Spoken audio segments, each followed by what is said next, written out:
Hi everyone, welcome to my next video. If you enjoy this footage, please remember to like, subscribe and hit the notification bell. This week is part 2 of the footage of me painting a page of mushrooms which is intended to be a greeting card design.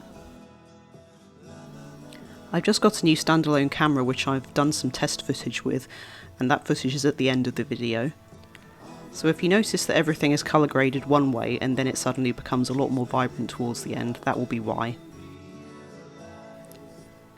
I'm hoping to switch to doing all my footage recording on the new camera, as I haven't been satisfied with the results from the C920 webcam, and I like how much closer to the real life colours the footage is from the camera.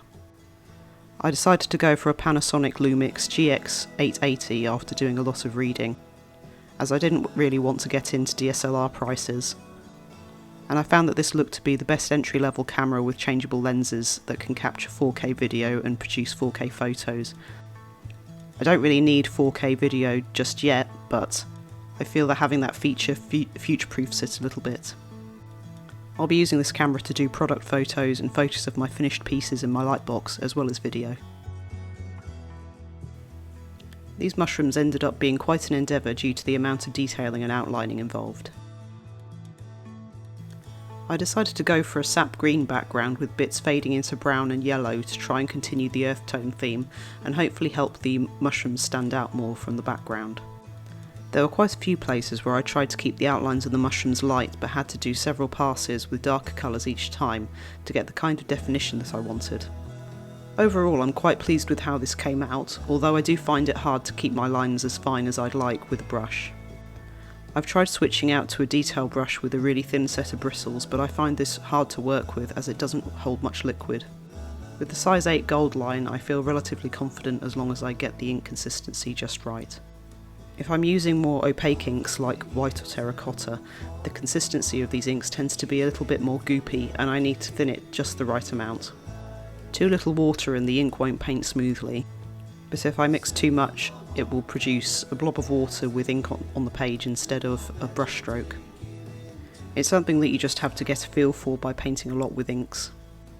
I do have Posca markers that I could use for some of the outlining, but I don't feel like I want to risk it with this piece as it's a huge waste if it doesn't look right. I might try doing a smaller test piece with just a few mushrooms to test out if Posca would work well for outlining.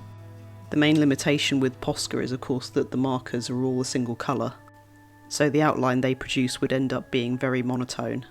Whereas if I go back over the same outlines with various different shades of ink, I sometimes end up with something that looks a little bit gradiented.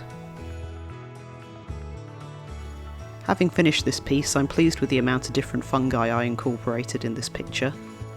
But as ever, there are other types of mushrooms that I didn't happen to find royalty-free pictures of at the time that I'd love to paint in future, such as oyster mushrooms or ones in really unusual colours like the indigo milkcap.